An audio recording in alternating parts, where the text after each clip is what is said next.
정말 잘 오셨습니다. 오후 2시에, 주일날 오후 2시에 참 잠도 오고 그럴 수 있는데 또 하나님 앞에 예배 드리고 싶어서 여러분 인생에 이 예배 드리는 시간이 참 중요하고 또 너무 값지고 기뻐서 이 예배에 참석하신 여러분 모두를 환영하고 축복합니다. 우리 한 번 더 좀 여러분 옆에 있는 분들에게 좀 축복하시죠. 잘 오셨습니다. 사랑합니다. 축복합니다. 감사합니다. 참 잘생기셨습니다. 예쁩니다. 그렇게 인사하시고, 당신과 함께 예배 드려서 참 행복합니다. 그렇게 한번 인사를 하시고,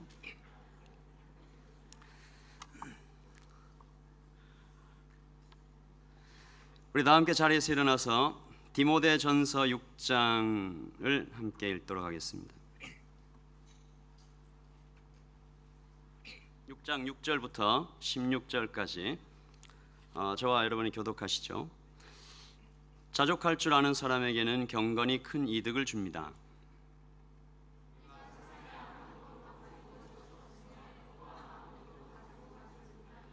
우리가 먹을 것과 입을 것이 있은즉 족한 줄로 알 것이니라.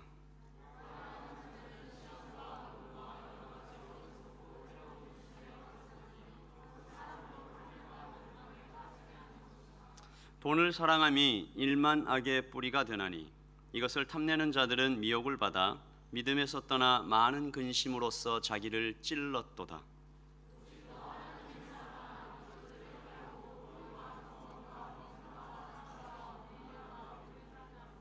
믿음의 선한 싸움을 싸우라. 영생을 취하라. 이를 위하여 내가 부르심을 받았고 많은 증인 앞에서 선한 증언을 하였도다.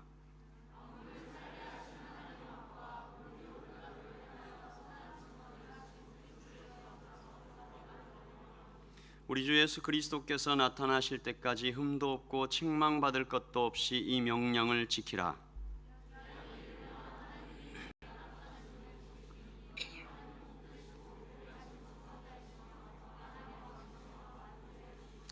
함께 큰 목소리를 읽읍시다.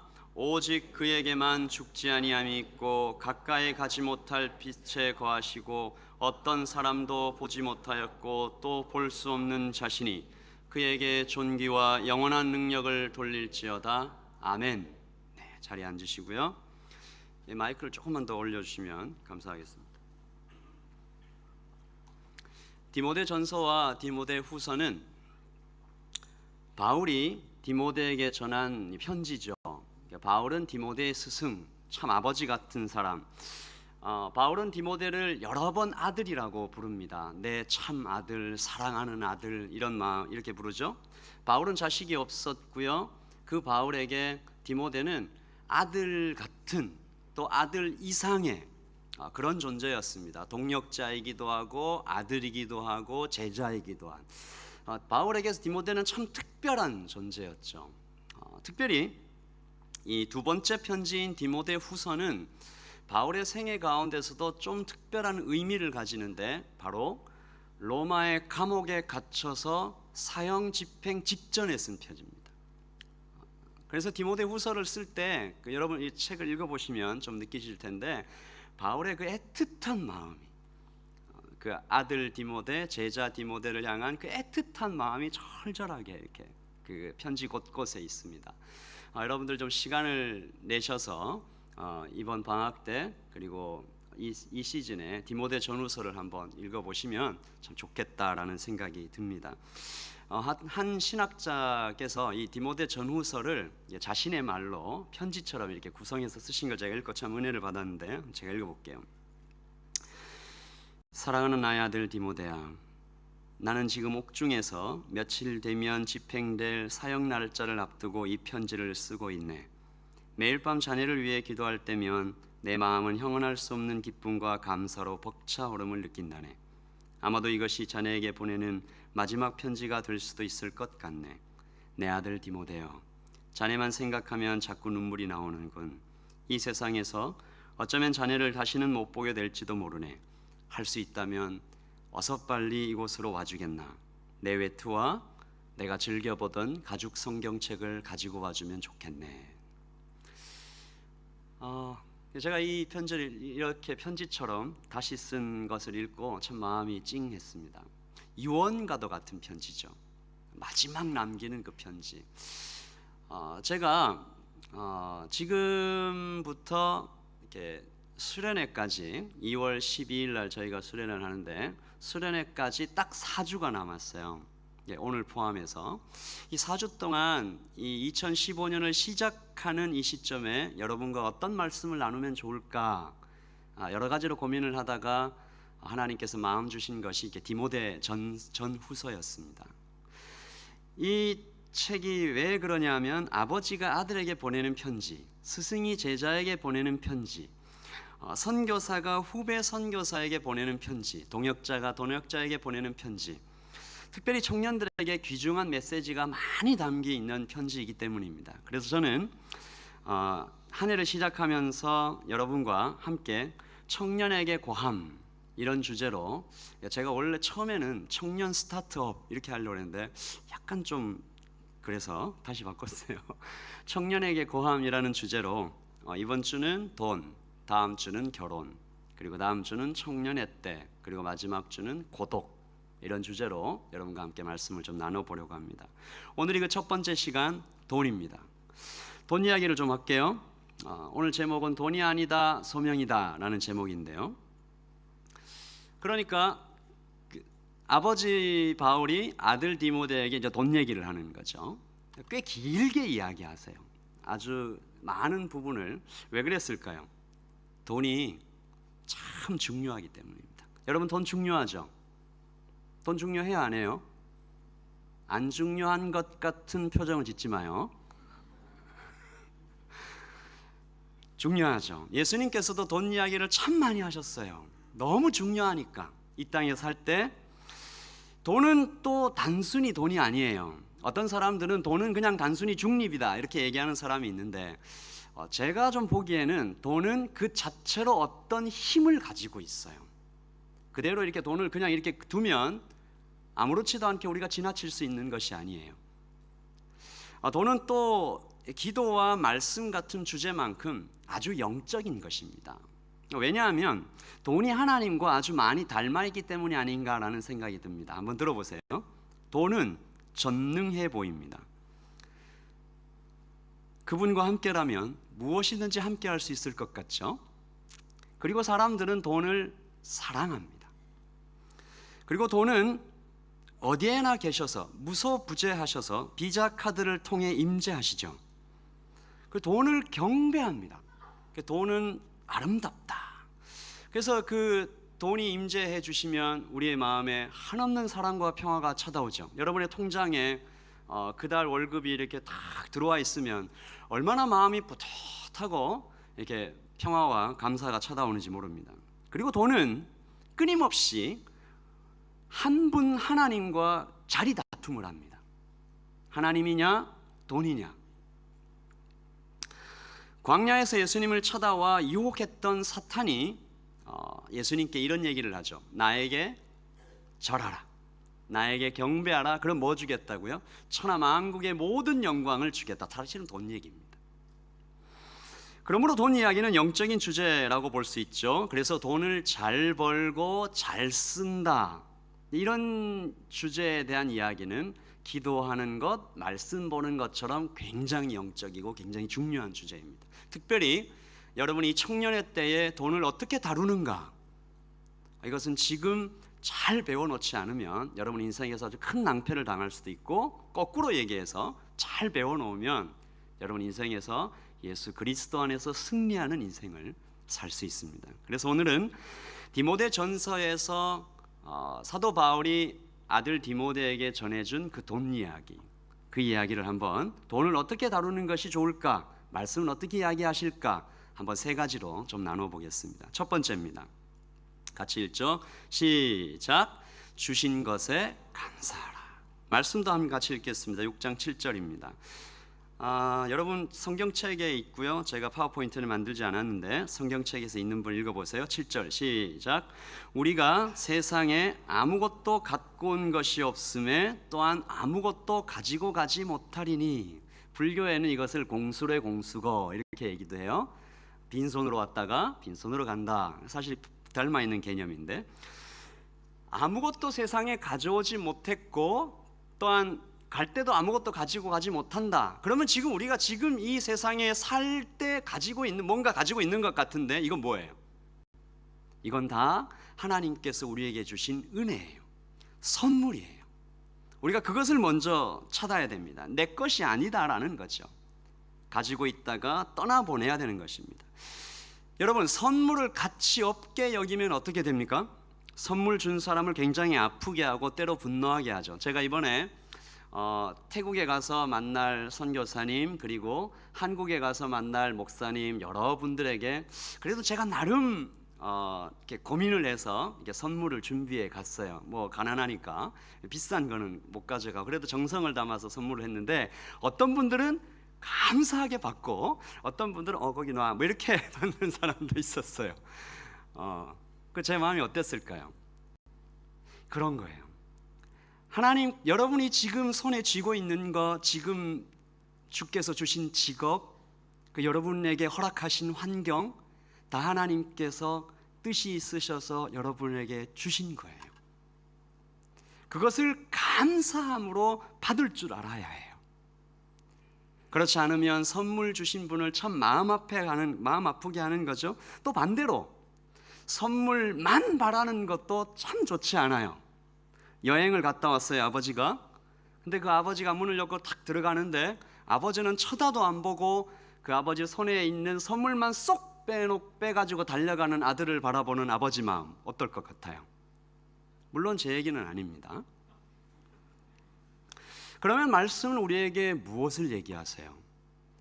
어떻게 주께서 우리에게 주신 이 환경, 지금 우리가 누리고 있는 이 환경, 우리에게 주신 것에 대해서 어떻게 다루어야 할까? 말씀은 한 가지 방법 가르쳐 주시는 겁니다.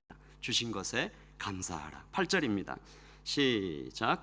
우리가 먹을 것과 입을 것이 있은 줄 족한 줄로 알 것이니라. 말씀은 짧죠? 근데 여기에 굉장한 의미가 있어요. 나그네. 우리는 천국 본향을 쳐다가는 나그네. 여행을 이렇게 가고 있는 사람들, 여행 중에 있는 사람에게 가장 큰 소원이 뭡니까? 쇼핑입니까? 집에 가는 겁니다. 집에 도착하는 거. 이게 가장 큰 소원이죠. 뭐가 필요하죠? 그날 먹을 것, 잘 곳이 있으면 됩니다. 여행을 다니고 있는 사람들은 이것저것 사 모으지 않죠? 무겁기만 해요. 많이 모아봐야 무겁기만 하고 대부분 집에 다 있는 것입니다. 그런데 어떤 사람들은 여행 다닐 때 뭔가 사는 사람이 있어요. 저처럼. 왜 사요? 선물을 주려고. 왜요? 이것이 가지고 집에 가면 거기에서 가치가 있기 때문입니다. 제가 무슨 얘기하는지 아시겠습니까? 우리 어디로 여행 가고 있어요? 우리 본향으로 가고 있어요. 천국으로 가고 있어요. 그러니까 우리가 지금 이 세상에서 지금 살고 있을 때 우리가 무엇인가 챙기고 지니고 가지고 해야 될 것은 무엇이다? 천국에서 가치가 있는 것들, 그것에 대해서 우리가 마음을 써야 한다, 이 말입니다. 그러므로 이 말씀을 우리가 먹을 것과 입을 것이 있은 줄 족한 줄로 알 것이니라, 이 말씀을 하나님께서 먹을 것 있고 입을 것 있는데 뭘 더 바라냐, 이렇게 해석해도 크게 틀리지 않습니다. 그런데 이 말씀에는 그것보다 조금 더 중요하고 조금 더 깊은 하나님 마음이 있어요. 그게 뭐냐 하면 바로 따라하십시다. 내가 너를 먹이고 내가 너를 입히겠다. 이 하나님의 마음이 이 말씀 안에 있어요. 무엇을 먹을까, 무엇을 마실까 염려하지 마라. 이것은 이방 사람들이 구하는 것이라. 이런 말씀 여러분 아시죠? 이게 무슨 뜻입니까? 이방 사람들은 자기가 스스로 먹을 것과 입을 것을 해결해야 되는 그 비참과 인생의 환난 가운데 있다, 이 말입니다. 그리스도인들에게는 무엇이 있어요? 이 먹을 것과 입을 것을 내가 주겠다라고 얘기하는 아버지가 있다, 이런 말입니다. 우리가 이것을 늘 잊어요. 그러니 이 말씀에는 그만 불안해하고 지금 감사해라. 지금 가지고 있는 것 감사하고 내일을 기대해라. 하나님 마음이 그렇게 들어있는 것입니다. 창고에 더 이상 공간이 없도록 쌓아놓지 마라. 그렇게 쌓아놓고도 불안해하냐? 내일을 모르기 때문에 그런 게 아니냐. 그러므로 그리스도인들은 내일 일을 위하여 염려하지 않는 것입니다. 죄송하지만 제가 이 시점에서 제 얘기를 좀 잠깐 하겠습니다. 제가 지금으로부터 벌써 몇 년 전입니까? 한 셀 수 없이 오랜 옛날에 한 2001년쯤 2001년 2년 그때쯤이었던 것 같아요. 제가 뉴질랜드 와서 어떤 직장에 다니고 있었는데, 이 직장이 제가 참 수요일 날 교회 와서 예배를 참 드리고 싶은데, 거기 와서 찬양팀으로 함께 섬기고 예배를 드리고 싶은데 자꾸 그 수요일 날 저녁에 뭔가 이렇게 일을 만들어서 저를 예배를 못 가게 참 힘들게 만드는 거예요. 그래서 어느 날 제가 기억이 잘 안 나요. 제 아내랑 상의를 했는지 안 했는지 기억이 잘 안 나는데, 어쨌든 제가 그만뒀어요. 그냥 예배를 드리기 위해서 직장을 그만뒀습니다. 그리고 나서 하나님께서 그 다음 날 하나님께서 저에게 또 기적적으로 직장을 주셨던 일들이 생각이 나요. 그 일이 한 몇 번 더 있었어요. 한국에서도 있었고 몇 번 더 있었어요. 제가 그것을 이렇게 경험을 하면서 계속 생각하는 것이 무엇이냐? 결국 먹을 것과 입을 것은 주님께서 주시는 것이다. 제가 그것에 대해서 계속 확신하게 돼요. 지금 생각해 보면 좀 더 지혜롭게 할 수도 있었겠다. 이렇게 확 그만두고 뭐 이렇게 뒷일은 주님께서 책임지십시오. 이렇게 하는 게 반드시 맞는 건 아닙니다. 그러니까 여러분들 꼭 이렇게 따라 하시라는 얘기는 아니고 이런 겁니다. 저처럼 그렇게 무지막지하게 뒷일은 주님께서 책임지십시오라고 이렇게 막 내질른 그런 사람에게도 주께서 그렇게 책임지신다면, 여러분들처럼 진지하게 고민하고 말씀을 읽고 또 읽고 무릎 꿇고 그렇게 예수님 안에서 나는 예배를 위하여, 또한 내가 주님의 하나님 나라를 위하여 돈을 좀 뒤쪽으로 이렇게 놓겠다, 그렇게 생각하는 여러분들에게는 하나님이 얼마나 채우시겠습니까? 그런데 지금 우리 주위에는 아직도 주님을 믿지 못하고 불안에 떨며 사는 성도들도 사실은 많이 있습니다. 그래서 제가 처음 말씀드린 것처럼 돈은 아주 영적이고 아주 힘이 있다, 돈이 무섭다라고 말씀드리는 것입니다. 여러분, 초대 교회 때를 기억하죠? 엄청났습니다. 방언이 터지죠. 귀신이 쫓겨나가죠. 3,000명이 한꺼번에 회개하죠. 교회 공동체가 생겨나죠. 믿는 사람들이 날마다 더해지죠. 그야말로 성령의 역사가 불일듯 일어나고 있는 그때에 갑자기 어느 순간에 베드로 사도가 엄청나게 분노를 하고 두 사람이 죽습니다. 누구 얘기인지 아시겠죠? 아나니아와 삽비라 얘기입니다. 왜 죽어요? 돈 때문입니다. 돈에 대한 욕심. 예수 믿으면 죽을 수도 있는 위험 속에서 예수님 믿은 사람들이에요. 아나니아와 삽비라도 성령의 역사를 체험한 사람들이에요. 그런데 어디에 넘어진 거예요? 돈에 대한 욕심 때문에 팍 넘어진 거예요. 무슨 얘기입니까? 그 성령의 역사 가운데에서도 돈 때문에 망하는 사람들이 있다, 이런 얘기입니다. 예수님의 12제자 가운데도 있었죠. 가룟 유다를 향해서 복음서는 뭐라고 고발합니까? 그는 도둑이었다, 그렇게 고발합니다. 그의 배신과 죽음에 돈이 큰 역할을 했음을 폭로하는 거죠. 그러므로 사랑하는 여러분, 이 청년 여러분들에게 제가 이 얘기를 드리고 싶습니다. 오늘 피었다 지는 들풀도 입히시고 하늘을 나는 새들도 먹이시는 하나님이 바로 우리 하나님이시며, 사명자는 죽지 않으며 예수 그리스도 안에 있는 사람들은 안전하다, 이 말입니다. 그러므로 그만 불안해하시고 지금 주신 것에 대하여 감사하십시오. 그 감사가 이 땅에서 예수님의 제자가 돈을 다루는 첫 번째 방법입니다. 우리 한번 따라서 하십시다. 주신 것에 감사하겠습니다. 두 번째입니다. 이 주신 것에 감사하는 마음을 가진 사람에게는 그럼 이제 아무 문제가 없냐? 그렇지 않습니다. 그 사람에게도 끊임없이 이 땅에서 돈에 대한 유혹과 욕심은 계속 찾아옵니다. 그래서 우리는 이 돈에 대한 욕심과 싸울 필요가 있습니다. 한번 읽어보죠. 시작. 탐욕과 격투하라. 끝까지 달려 마침내 이기라. 이것은 우리 인생이 끊임없이 이 돈과의 전쟁 가운데 있을 수 있다라는 얘기입니다. 탐욕은 greed라는 얘기죠. 이렇게 막 먹을 걸 다오 막 이런 거 있잖아요. 왜? 여러분에게서 자주 보는 그런 모습인데, 번역이 말고 먹는 거요. 저는 이번에 태국 단기 선교를 마치고 한국에 들어가서 여러 사람들을 만났는데 참 마음 아픈 사람들을 많이 만났어요. 아마도 여러분 중에도 한국에 가면 비슷한 느낌을 가지는 분들이 있을 텐데, 돈을 사랑하는 많은 사람들, 좀 더 쉽게, 좀 더 심하게 얘기하면 돈에 미쳐 있는 많은 사람들, 그저 지나가는 모든 사람들이 제 눈에는 그렇게 보인 거죠. 제가 여러 명동에도 가보고, 제가 심지어 그런 여러 곳을 가봤는데 참 제 마음을 많이 아프게 했던 모습들은요, 굉장히 많은 청년들이 그 엄청나게 많은 가게에서 일을 하고 있어요. 난 그게 참 마음이 아팠어요. 왜 그랬냐면, 이 사람들이, 이 수많은 청년들이 왜 여기서 돈을 벌고 있을까? 이 사람들이 그냥 나이가 대학교 1학년, 2학년 정도밖에 안 돼 보여요. 곳곳에 다 있어요. 모든 곳에 청년들이 일을 하고 있어요. 모든 그 직업 현장에. 물론 그들 중에 생활이 너무 어려운 사람도 있겠죠. 또 어떤 이들은 더 많이 가지기 위해서, 핸드폰을 바꾸기 위해서, 유흥비를 마련하기 위해서 일하는 사람도 있을 것입니다. 제가 이 청년들을 이렇게 만든 한국 사회가 참 싫다라는 생각이 들었습니다. 청년들이 참 불쌍하다라는 생각이 들었습니다. 그들은 지금 뭘 하고 있어야 되는 거예요? 공부를 하고 있어야 되는데 일을 하고 있는 거예요. 예배를 드려야 하는데, 예배를 드려야 할 때 일을 하고 있는 겁니다. 사랑하는 사람들과 가족들과 같이 있는 시간을 보내야 할 때 일을 하고 있는 거예요. 자기를 개발하고 좀 더 말씀 앞에 나아가야 되는데 그때 일을 하고 있는 거예요.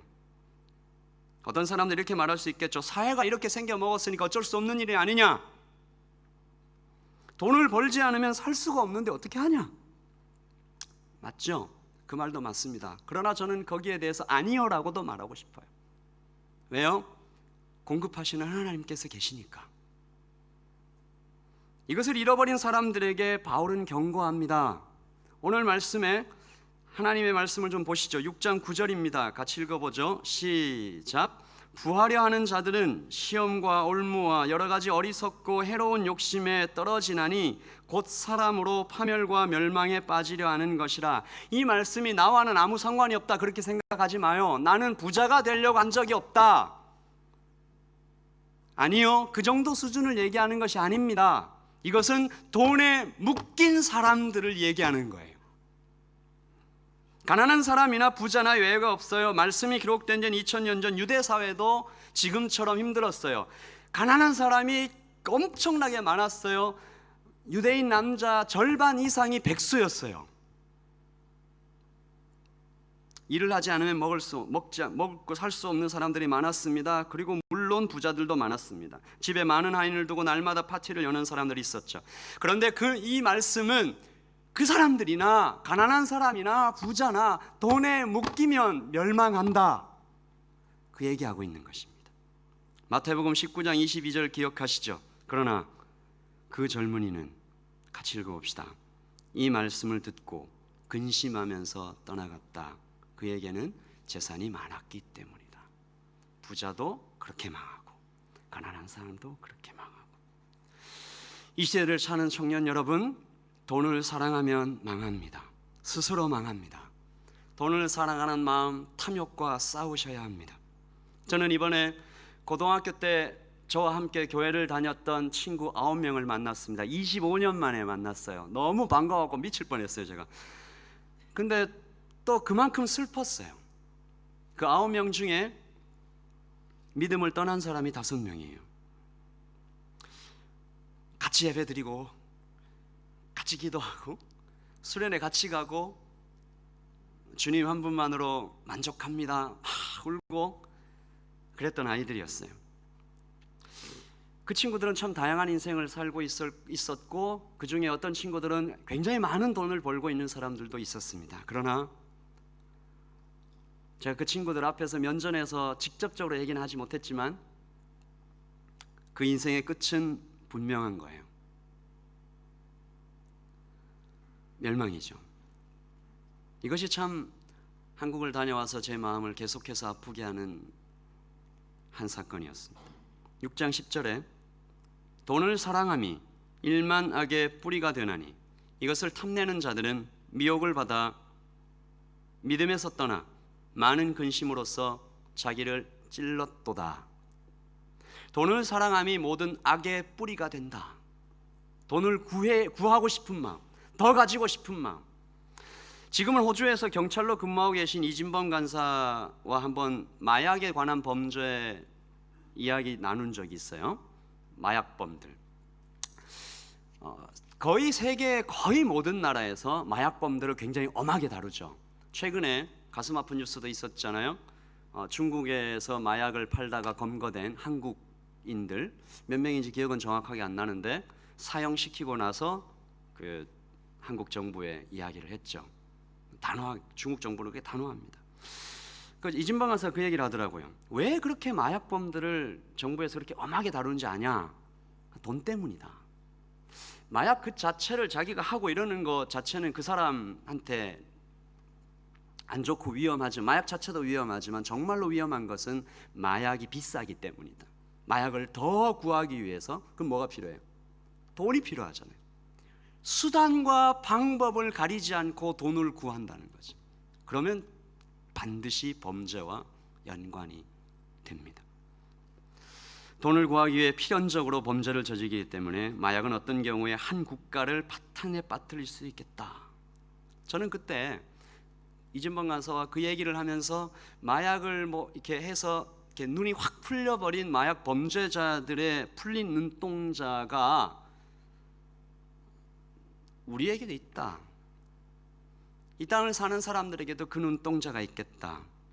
그런 사람이 한두 사람이 아니라 온 공동체가 그런 눈동자를 가지고 있다면 그 공동체는 지옥이 따로 없겠다. 그런 생각이 듭니다. 이처럼 돈을 얻기 위해 막 몸부림치는 그런 삶이 사람을 비참하게 만들죠. 그것을 경계하셔야 됩니다. 돈에 묶이면 안 돼요. 그런데 이것 외에 물론 이것도 굉장히 위험한데 제가 요즘 우리 청년들에게 발견하는 이 돈에 묶인 또 다른 모습 하나는 돈에 막히는 모습입니다. 돈 때문에 아무것도 못해요. 돈 때문에 아무것도 못하겠다고 그래요. 돈 때문에 이것도 못하겠고 저것도 못하겠고 거기 막혀서 주저앉아 있는 모습들 많이 봅니다.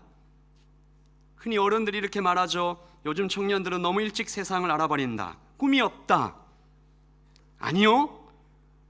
우리 청년들에게도 꿈이 있어요. 그 마음 한구석에 주께서 주신 비전과 꿈이 있어요. 근데 그 꿈을 쉽게 포기해버려요. 돈 때문에. 돈이 없어서 꿈을 위해 준비해 나가는 그 길고 험난한 길을 가지 못하는 거예요. 돈 때문에 결혼도 포기하고 꿈도 포기하고 인간답게 사는 것까지 포기하는 안타깝고 불쌍한 청년들 우리 주위에 많이 보여요. 사랑하는 청년 여러분, 그러므로 탐욕과 싸우셔야 됩니다. 돈을 더 가지려고 막 애쓰는 그 마음도 탐욕이지만 돈에 묶여서 더 이상 나가지 못하는 그 마음도 버려야 되는 것입니다. 돈에서 풀려나야 되는 것입니다. 돈을 너무 쫓아가지도 말 것이며 돈 때문에 주저앉아 있는 모습도 주께서 슬퍼하시는 모습입니다. 우리 선하신 아버지 하나님께서 이 모든 것이 우리에게 있어야 할 줄 아십니다. 주께서 우리에게 그 선하신 꿈을 주실 때에는 그 꿈을 이루기 위해 가는 모든 길에 주께서 공급하시겠다라는 약속도 함께 주시는 거죠. 아버지가 아들에게 밥 대신 돌을 주겠습니까? 떡 대신 뱀을 주시겠습니까? 썩은 우유를 먹게 하시겠습니까? 악한 사람이라도 자녀에게 좋은 것을 주는데 하물며 하늘에 계신 우리 아버지께서 우리에게 좋은 것으로 주지 않으시겠습니까? 그러므로 여기에 있는 마하나임 청년 여러분에게 호소합니다. 돈에 미쳐 있는 것,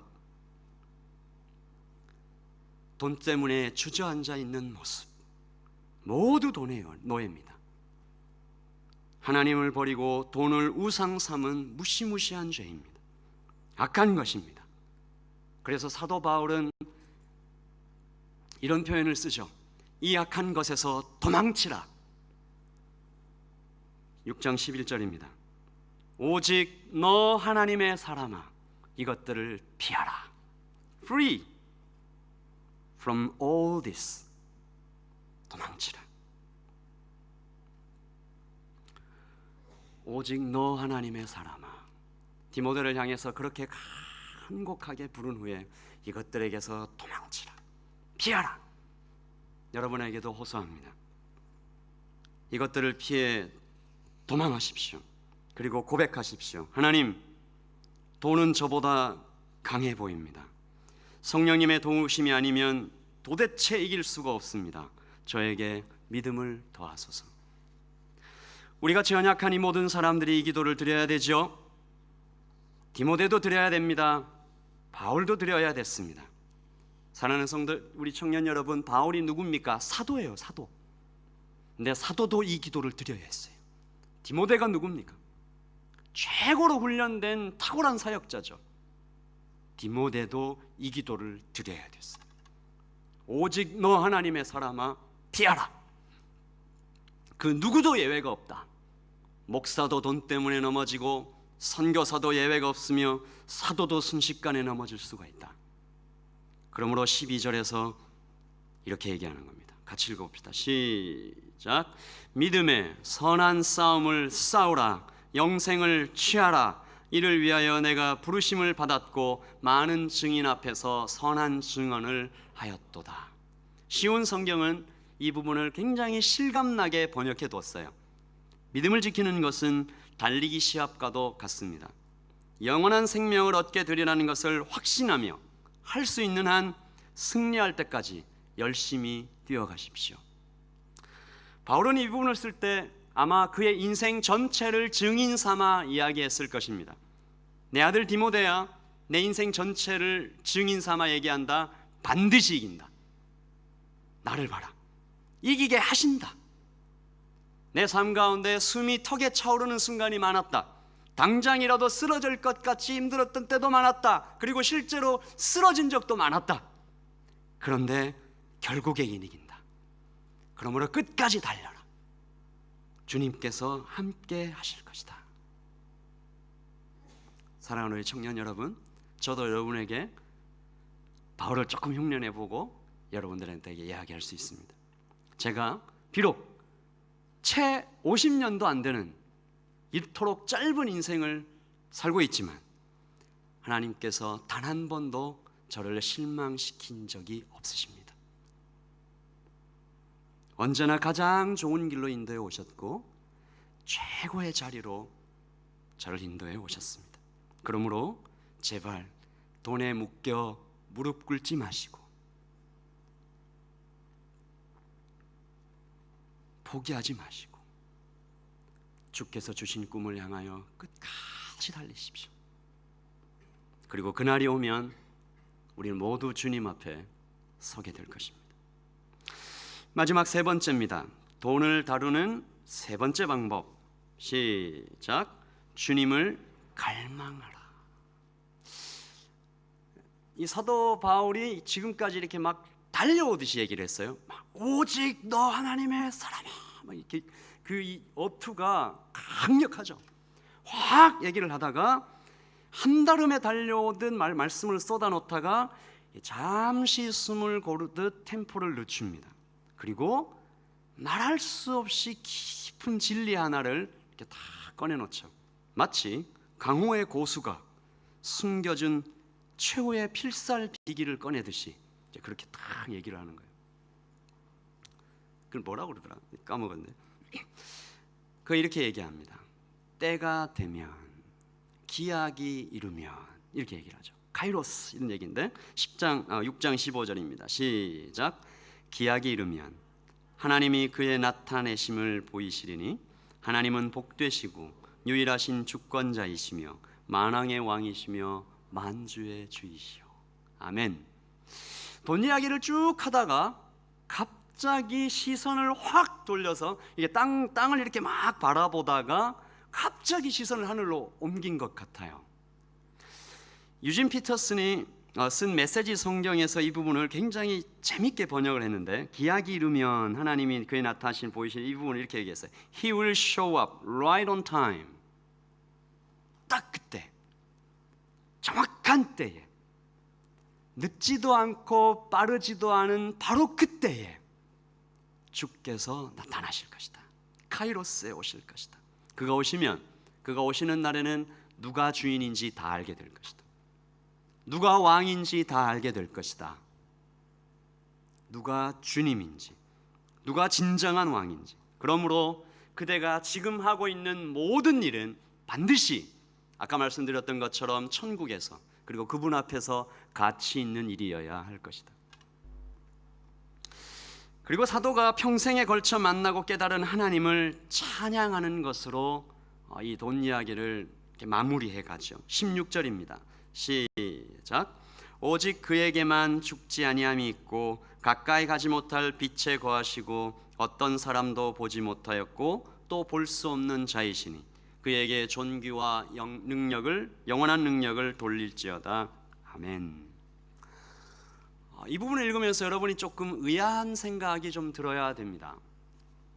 사도는 마치 하나님을 잘 만나보지 못했던 것처럼 기록하고 있어요. 뭐라고 했어요?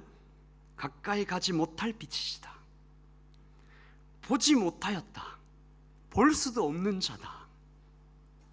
뭔가 이런 얘기를 좀 하고 계신데, 여러분 한번 질문해 볼게요. 사도가 하나님께 가까이 가지 못했나요? 보지 못했나요? 다가가지 못했나요? 아닙니다. 이 세상에 살았던 어떤 사람들보다 사도는 주님과 가까이 있었던 사람입니다. 사도는 심지어 이 육체로 이 땅에 살 때에도 성층천에 하늘에 끌려올라가 주님을 영광 중에 배웠고 인생의 거의 모든 순간에 동행했던 사람입니다.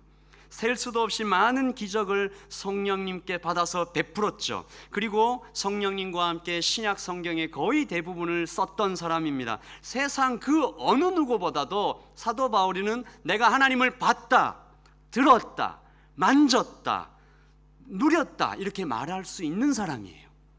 그런데 그가 하나님을 표현할 때 가까이 가지 못할 빛, 보지 못한, 볼 수도 없는, 이게 무슨 말일까요? 나는 빛에 가까이 가보지도 못했다. 보지도 못했다. 볼 수도 없었다. 나는 하나님을 10,000분의 1, 1,000,000분의 1도 알지 못한다. 내가 하나님을 알면 알수록 나는 내가 하나님을 얼마나 모르는지 깨닫게 될 뿐이다. 이런 얘기를 하고 있는 겁니다. 하나님이 얼마나 무한하시고 얼마나 놀라우신 분이신가, 얼마나 아름다우신 분인가 사도는 디모데에게 역설적으로 말하고 있는 것입니다. 내가 무엇을 상상하든 그 이상을 보게 될 것이다, 뭐 이런 얘기를 하고 있는 거죠. 그러므로 뭔 얘기예요? 하나님을 갈망하라. 어떻게?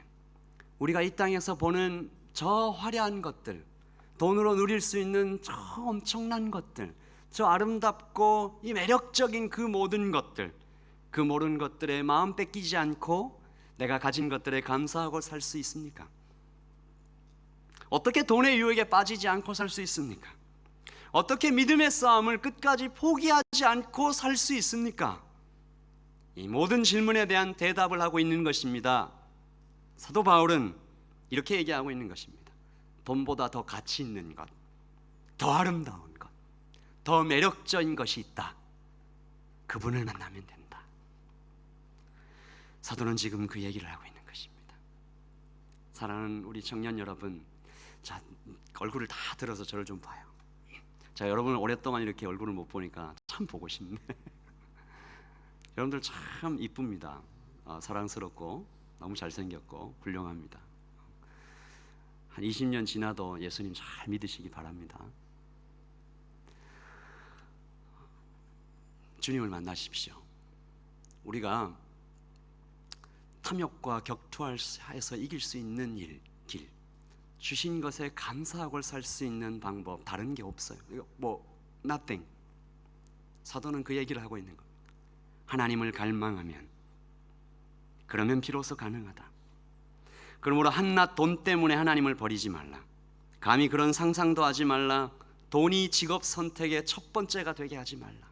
돈을 한낱 밥벌이의 수단으로, 직업을 한낱 밥벌이의 수단으로 전락시키지 마라. 돈이 아니다, 소명이다. 여러분, 직업을 나타내는 두 가지 영어 단어가 있습니다. occupation이 있고 vocation이 있습니다. occupy, 더 가지고 움켜쥐고, vocation, 부르심이란 얘기죠. vocation의 어원이 vocacio, 부르다는 뜻입니다. 여기서 보카라는 뜻도 단어도 나왔고요.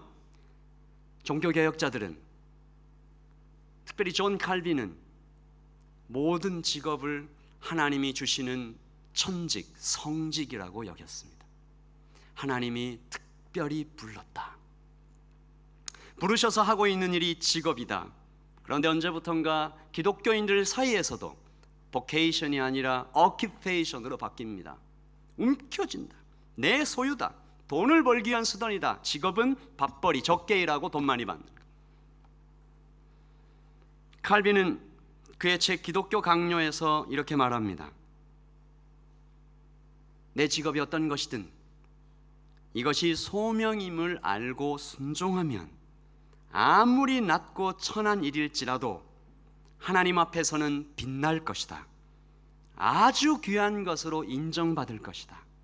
이것이 우리의 유일한 위안이다. 마틴 루터 킹 목사님은 이렇게 말했습니다. 어떤 사람에게 청소부라고 하는 이름이 주어진다면 그 사람은 미켈란젤로가 그림을 그리는 것처럼, 셰익스피어가 글을 썼던 것처럼, 베토벤이 곡을 썼던 것처럼 그렇게 길을 쓸어야 할 것이다. 그 청소부가 그 거리를 너무나 열심히 그리고 잘 쓸어서 하늘과 땅을 지나는 모든 천사들이 그 길에 모여 이 거리에 이토록 훌륭하게 자기의 vocation, 일을 수행했던 청소부가 살았다고 말할 정도가 되어야 할 것이다. 저도 전적으로 동의합니다.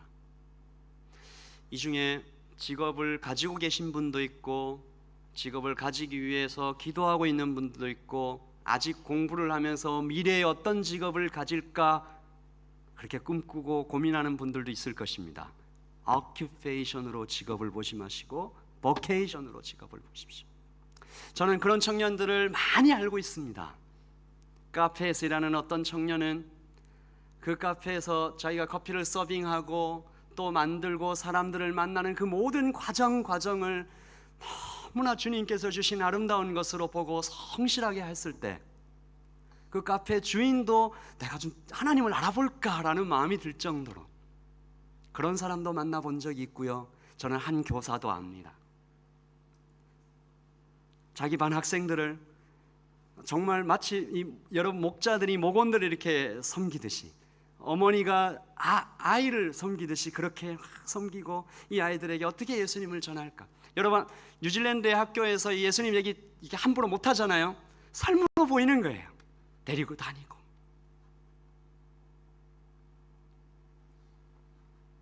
의사를 압니다. 공직자들도 알아요. 여러분 중에 많은 사람, 약사도 제가 압니다. 그런 약사도 있어요. 여기 그런 건축가도 있고. 여러분 직업이 혹시 안 나온다고 해서 너무 슬퍼하지 마요. 말씀을 좀 정리하겠습니다. 한번 따라서 하시죠. 돈이 아닙니다. 소명입니다. 여러분 지금 가지고 있는 것에 감사하시고 주신 것에 감사함으로 시작하시고, 여러분에게 끊임없이 쳐다오는 그 탐욕과 싸우시고요. 한낱 돈 때문에 주께서 주신 소명을, 그 꿈을 함부로 포기하지 마십시오.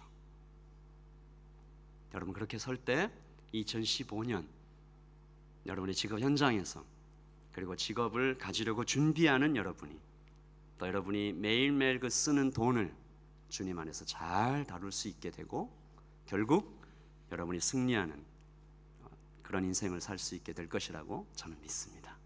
우리 다 같이 큰 목소리로 아멘 하시죠. 아멘. 제 기도하겠습니다.